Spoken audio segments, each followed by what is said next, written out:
What's up, everyone? Welcome back to Nerds of UVM. I'm your host, David. I'm joined by my friend Bob. Hello. And we're joined by special guest Ace from UVM Snapshot. Round of applause. Thank you for having me. I appreciate it. Thank you so much for joining us, Ace. How have you been? Pretty good. School year is good. All right, good to hear. Now, tell me about what you know of Nerds of UVM. I've watched a few episodes. I just kind of enjoy having like a nerdy kind of show, and it's like a talk show, which I think is really nice as well. Because Snapshot, we don't really have that. Right on. I enjoy Snapshot a fair amount, though, especially this year. It's been very transformative. It looks like it's getting pretty well received. A lot of views and a lot of interaction from folks on campus. Yeah, we're very BuzzFeedy, so Yeah. I think that's what draws people. But I'm okay with that. Definitely. No, it's good to have that kind of content around. Ace, you came to us today with a topic Yes. of discussion for us little nerds here. Yes. What do you want to talk about? Wonder Woman. I'm all about Wonder Woman! Have you been a fan since you were a kid?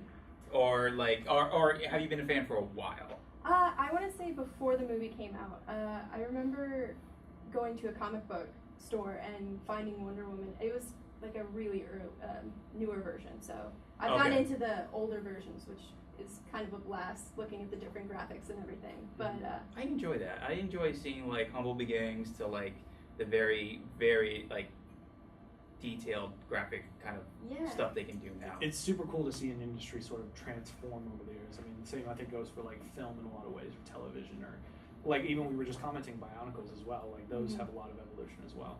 Anyway, please continue. But yeah, I dabbled in the comics. I wasn't too committed, and then I saw the teaser trailer for the new Wonder Woman movie, and of course I was like, oh, okay, I guess I should learn a little bit more about her before going in. And then watching the movie, I was nerding out about it, and now I've read a lot more of the comics, and I really appreciate her as a superhero, especially a female superhero. Right on. But yeah.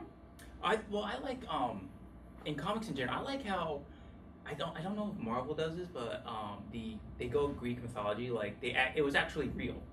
It was actually real. That's what I like about the Greek mythology superheroes in the DC. Even like you go with Aquaman with the Legend of Atlantis and stuff like that. I like that turn. There's a superhero named Hercules in DC. Yeah. Yeah. And I like those kind of things they use. Like, oh, it wasn't just mythology. It was like legit. Like Zeus was real, and like the gods were gods. And same with the Amazonian women. I mean, and you watch like the behind the scenes for that. The training they did, holy shnikes! I haven't seen the behind the scenes, so I don't know the extent. I know she's skilled, like Gal Gadot. Gadot, I think. I say Gadot. I hear people say Gadot. I think it's Gadot. My name is Gal Gadot. I think that's what she said in the interview. Yeah, Gosh, I feel so bad. Yeah. She's great though. She's great. Yeah. Oh, wonderful human. Wonderful human. Did you go see Batman v Superman at theaters? I didn't, just because I heard so many mixed reviews about it. I almost didn't want to spend money. So back then, Wonder Woman's presence was not enough to get you to go see that movie originally. Okay, Yeah, all right. I was just I curious. wanted her own movie. So really, the film was like your first, like in-depth exposure to her almost. Yeah, I think that it definitely sparked a lot more interest in like learning about Wonder Woman herself and everything, which I just. Yeah. Very cool.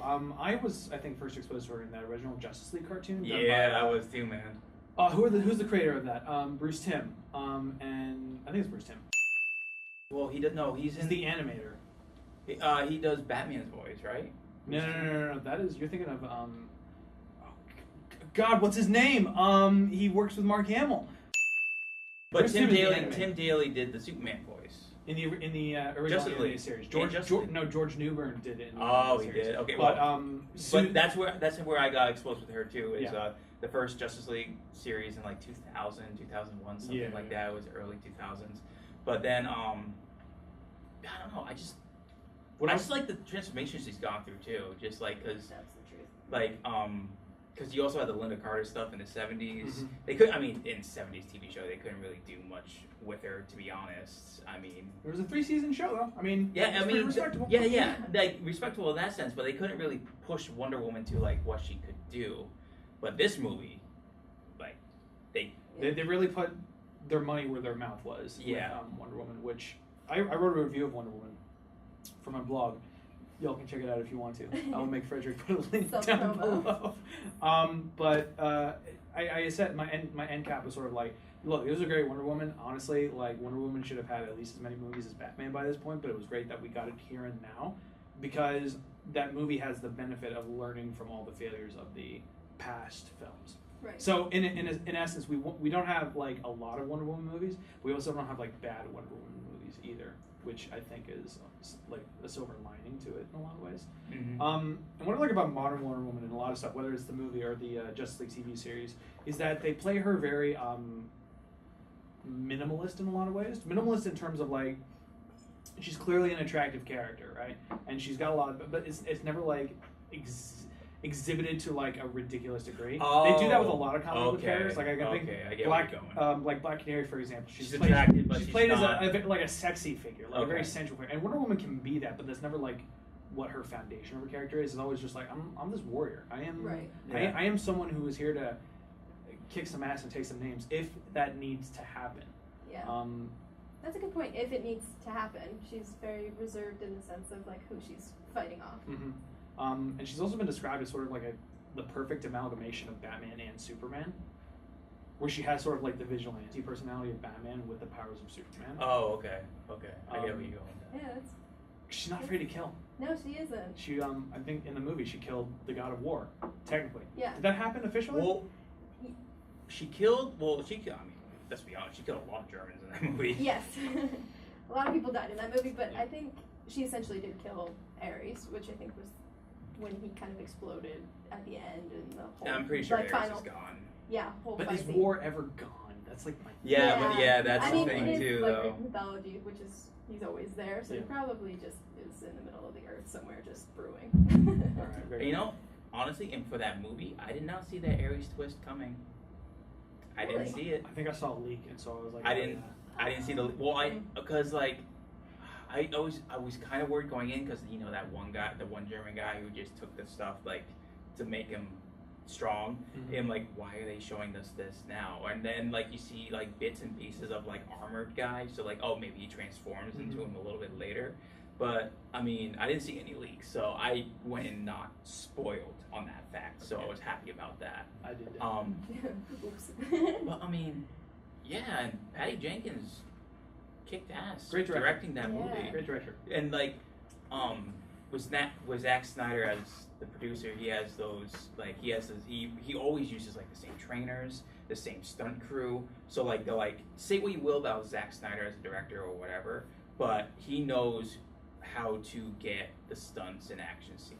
His action scenes are usually packed. top notch. I mean, even his movie, he did a movie called Sucker Punch, which if you watch it, it's kind of like a mess. Bad movie, But but those- great action scenes. Absolutely. Now, it's something else I wanted to ask you is like, all right, so you said you've gone and read some of the Wonder Woman comics and the like. Do you have a favorite Wonder Woman author?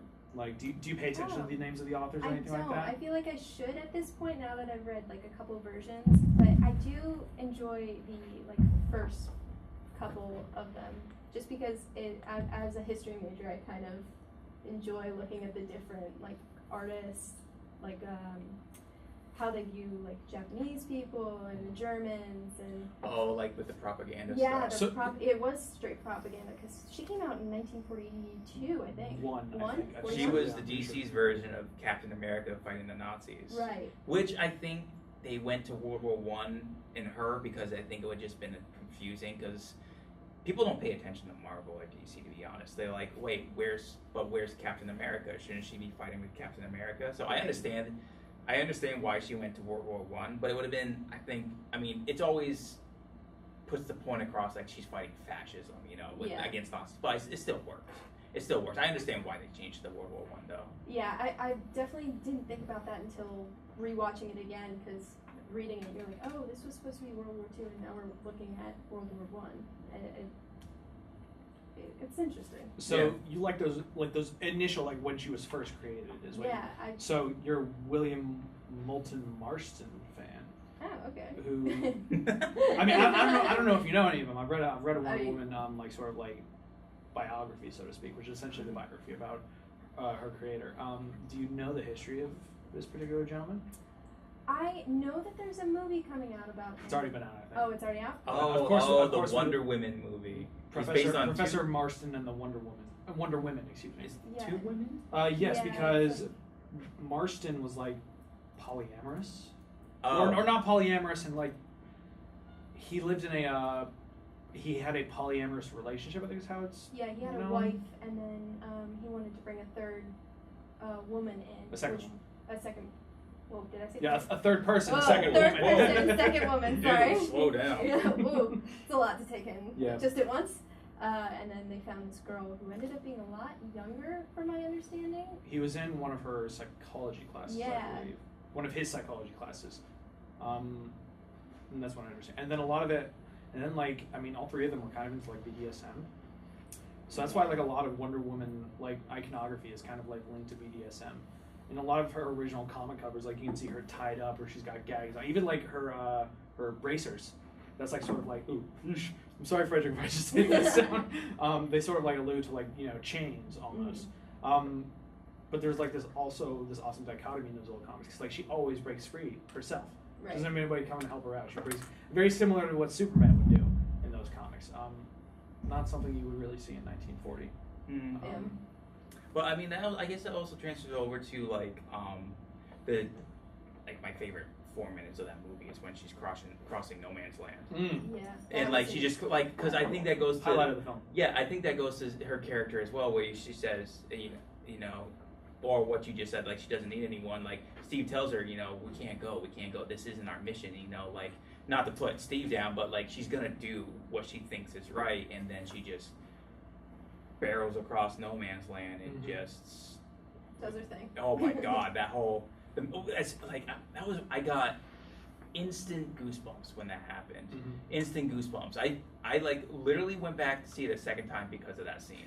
I did. I mean, I enjoyed the entire movie, but that was like just like the peak, like the music starting, her putting on her tiara, just whoosh, there goes the cape, and then she's just climbing. And, Yeah, and suddenly she's Wonder Woman. oh my Yeah. god, It's undoubtedly the highlight of the film. Then like, I mean, it's probably one of the best action sequences it's well done too. of the year, I would say. Very high quality. So, I mean, that's kind of like all of my thoughts on Wonder Woman. Did you have anything else I that just you wanted wanna to sort of know, like, talk about her? Like I don't know if you guys remember the sequence where she's fighting in the village, and essentially they use like the same techniques that she used on the island in that scene, like the blasting off of the shield. Yeah. I wasn't sure what your thoughts were about that, because I found it very interesting that they ended up essentially, spoilers, blowing up the town after saving it, which I thought was interesting in itself. Well, I mean, that whole action sequence saving the town, that was great. That was her moment she needed. She needed that moment. I think the whole crew, the whole team going on that mission needed like a big morale booster. You know, I think they needed that big morale booster. I personally think that German general would have bombed that town even if his own troops would have been there, because he was still trying to keep the war going. So I think he would have tried to twist it to say like, oh, look what the Allies did to our troops. That's But true. but that action sequence in the town, like when she's just in the room and she's just surrounded by like a dozen Yeah. German soldiers, and then you just I know like Zack Snyder likes to use slow motion a lot, but I think Patty Jenkins does it better. no, well, you know what I mean. With his action team, he uses like they like to use like a lot of slow mo and stuff like that. Like you saw in 300, you saw in Sucker Punch, Right. you saw in Man of Steel a few times. But for that, Watchmen, especially. Watchmen too. But for that, the way like she almost danced around the room, and like some parts would be like normal speed, and other parts would just be slow, because I guess we're going it by her, because she can literally see things like she could literally see that bullet coming before it hit her the other Amazon warrior on the beach. So I guess it's kind of in that interpretation, but that worked really well. Yeah. That worked really, really well. Like I think my favorite sequence is when she's kind of doing like a bunch of plie kind of ballet moves, and she's just hitting one German, and then she's hitting another, and then she's hitting another. Oh my god, that was so good. She's got a lot of grace to her and a lot of. I think that speaks a lot to her character as well. Like the fact that they use those character implementations to influence her action. It's very cool. Very cool. It's very well directed, that film. Yeah, I recommend though looking at the behind the scenes of the training all the women did for that movie, because Patty Jenkins also said like she just didn't want to get strong women. I mean, she needed athletes from all back, because there's horse riding, there's there's strength and conditioning, but there's also like a huge coordination thing. So they like needed dancers, they needed equestrians, CrossFitters, boxers, martial artists, and like Mark Twight, the guy who does all the training for any kind of Zack Snyder name attached to DC film guy. Who I mean, his name, he got huge after he trained the 300 guys. Mm-hmm. His name blew Those guys up. were rips. Yeah. That was just a bunch of gym buddies going to fight. Yeah, but his name blew up, and so basically he knows what he's doing, and like Mark Twait's philosophy behind training the women too was like, we want them to be like, he still wants them to be like sexual women, you know, like they're proud of their physiques, they're proud of their sexuality, they're proud of their womanhood, but he also wants you to know, like, don't mess with them. Yeah, you gonna die. Yeah, you gonna die hard. All right, that's fantastic. Thank you so much for stopping by, Ace. Thanks for having me. Lovely to have you. And thank you so much for that topic. Always fun to talk about Wonder Woman, I think. And thank you all for watching us on this episode of Nerds of UVM. It's been a pleasure to have you. If you like what we did here, consider following us at our social media or subscribing to the YouTube channel to stay up to date with all our videos that we post. And we're going to sort of end it off there. So again, I want to thank everybody for stopping by. I've been David. I've been Bob. I'm Ace. And this has been Nerds of UVM. Thank you so much for stopping by, and until next time, live long and prosper. Wonder Woman. Woo!